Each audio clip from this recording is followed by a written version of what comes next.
ए कामिल मुर्शिद ओए कोने जेके चंद तू दुखा त मां भला छिक्यास तू घोटीस त मां प्यास ए वली नाहिन वली शरीयत जा साहिब जेके महबूब जी शरीयत ते हलन वारा कामिल मुर्शिद वसील हुआ पर कामिल हुजी कामिल हुजे न सही कामिल न हुंदो त पोइ वसीलो छा जो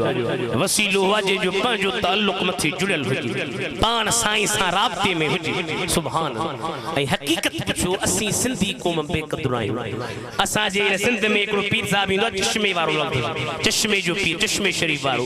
पुराणो बुज़ुर्ग हींअर हिकिड़ो गादी नशीनो उहो गुज़ारे वियो उन जो जेको वाल साहिब हिते आयो वॾो बुज़ुर्ग हो वाक़ई बुज़ुर्ग हो उहो आयो अचे चई बाबा मां हिते सिंध में अचां थो न मुंहिंजा पंजाब में बि मुरीद आहिनि मुझा बलूचिस्तान में बेहंद पर मुखे कदे भी इतनी शिकायत को थी मिले सिंध में घनी थी मिले केड़ी से शिकायत थी मिले जैसे शिकायत आदि मिले मानू चंदा साईं असा के रोजी में बरकत काने साईं असा के तंगी या को तावीज त लिखी दे बुजुर्ग बुध जो छाचो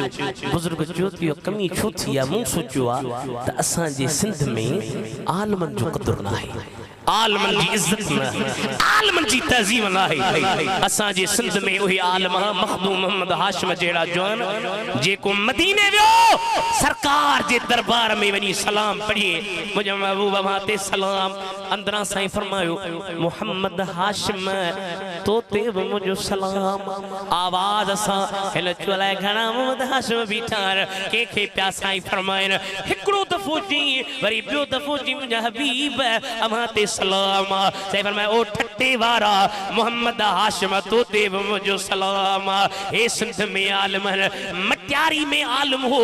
मौलाना अब्दुल करीम मुतालवी सुभान मौलाना अब्दुल करीम शागिर्द हो पंजे पीजू मौलाना मोहम्मद उस्मान वालदू वडो आलम सब किताब नोट पढ़ियो कुछ किताब रह जी विस त मौलाना मोहम्मद उस्मान गुजारे हाने पीजो गुजारे वियो पुट रोए पियो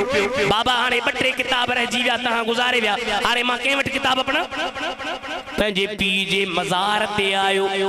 अखन मां लुड़क गाड़ी पी मजार मां बाहर निकली बीठो बाहर निकली पियो चवे इन्नक बहरुन